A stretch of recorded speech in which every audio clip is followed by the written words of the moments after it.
right, we'll get started. Congratulations and welcome back to the quarterfinals. Just your thoughts on that incredible match. Yeah, it was a tough one. Yeah, it was a lot. I think moments I was playing good and she wasn't, and vice versa. She was playing good and I wasn't, so it was really hard. But I think the conditions made it tough to make some clean tennis. But I'm really proud of how I was able to fight. Yeah. Hey Coco, great fight. Thanks. Just curious about how you were feeling when you were down match point, and yeah, 1 point away. I thought you were very brave on that point and in the game. So yeah, how did you kind of get back into that? I mean, honestly, on that match point, my head was almost like to the locker room. To be honest, I was like, well, I'm gonna hear a lot about this one. So, yeah, and then after I don't know, I just was able to get through it, and then I think she maybe dropped a little bit her level on when she had the lead, so was able to help me like get back into the match. Yeah, but honestly, I was thinking about my match in Dubai when I like saved like 5 or 6 against Mertens, so I was like, maybe I can do it again today.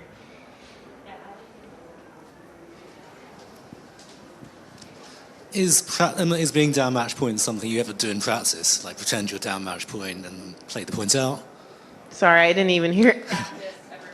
Oh, I was like, I don't know the speakers. No, I mean, there's obviously you try to emulate pressure as much as you can in practice, but nothing quite is the same as playing the match. But honestly, yesterday in my doubles, we saved a match point too. It was 13-11, and I was a little bit more nervous for that than today. So maybe my doubles helped me in that aspect.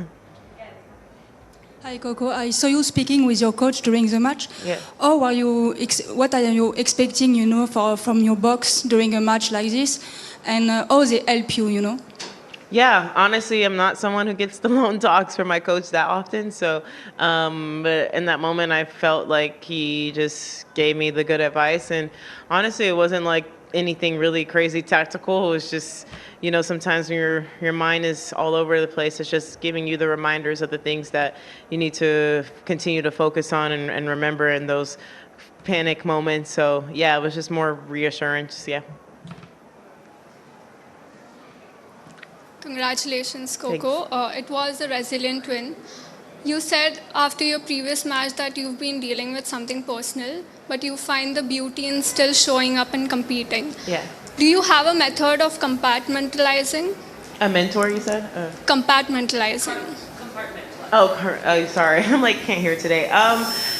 It's at times I find like I can do a good job of being able to compartmentalize like personal tennis and everything, but sometimes things mix, and yeah, I wasn't really proud of the way I showed up in my last match. So today I was like, I'm not going to be like that, and I thought I did a good job. Obviously there's moments that I did get negative, but I'm not perfect. I'm a work in progress, but I think today for the most part I thought I was really mentally sound, and I think that's something to be proud of and be able to try to remember in the next time I'm in a moment like that. Coco, 2 matches that you came back after losing the first set. Now going forward, what will be your focus, to start on time, and what you are taking from those 2 matches? Proud of the way you fight back, or disappointed that you started not so well? Yeah, I mean, honestly, the starts have been fine. I've been up both sets. My first round, I was up a break, and then today I was up a break in the first. So I think for me, it's maybe I was up 3-1, 30-love too. So I think for me, it's more focusing on staying on top of the opponent when I do have the lead in the first set. So I think it's just a learning experience. I mean, I'm not disappointed. I played 2 quality opponents, Iva being top 20. So, I mean, I'm not Jannik, so I think I'm going to lose some sets. But, I mean, obviously, the goal is to definitely start those matches, or I guess I'm starting them fine, but continue to close out those first sets so that maybe I don't have to go 3 hours on the court. Hi, Coco. Hi. Congratulations. Not every city has as much to offer as Rome.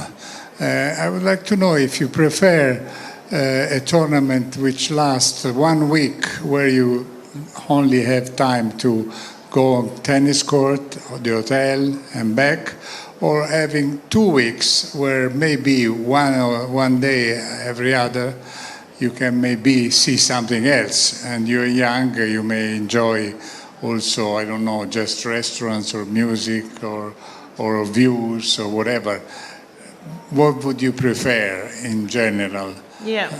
I mean, I think it depends on the timing of things. I don't necessarily like playing the 2 weeks tournaments back to back. Thankfully, I was able to make it to the quarterfinals here. But if you lose early here, it's like, dang, what do you do? But I also do like having some days like yesterday. I was able to walk around and go take my mom to dinner for Mother's Day. So it is nice to have the days in between. But I think it's just a balance. I mean, with the 2 weeks, I feel like, at the start of the year it's fine, and then you get and now it's fine, but then you get to maybe before US Open, and it's like, dang, I've been playing for 4 weeks and only played 2 tournaments. So that's the thing. But I always appreciate each city I'm in and try to find something to see and do. Talking of doubles, how is it being back with Katie? It's been years. Yeah. And what do you make of her resurgence this year? Yeah, it's been great to be back with Katie. I definitely. I need another match with her. I felt like the first match we played good. It was like moments she was playing good, and then I wasn't playing so well. So we need to find that chemistry again. But it's definitely as far as person and player, she's doing great, and I think she's playing great tennis. I've always thought highly of Katie on and off the court. So it's very cool to be back playing doubles with her, and hopefully we can mix it in a little bit more and not have that time in between like we did this time. As someone who's obviously very ambitious and you've achieved a lot, I'm curious, how do you find the balance between putting pressure on yourself to achieve the things you want to achieve, but not putting too much on yourself?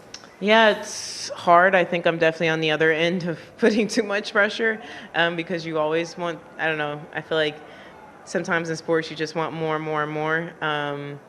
And then, well, at least at my age, maybe later on I'll appreciate a little bit more.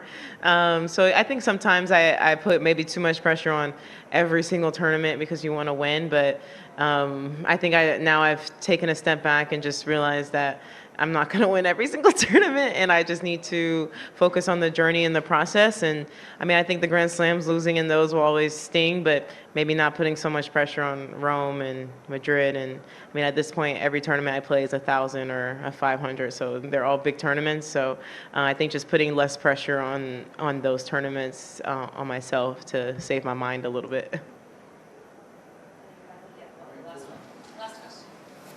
Hi.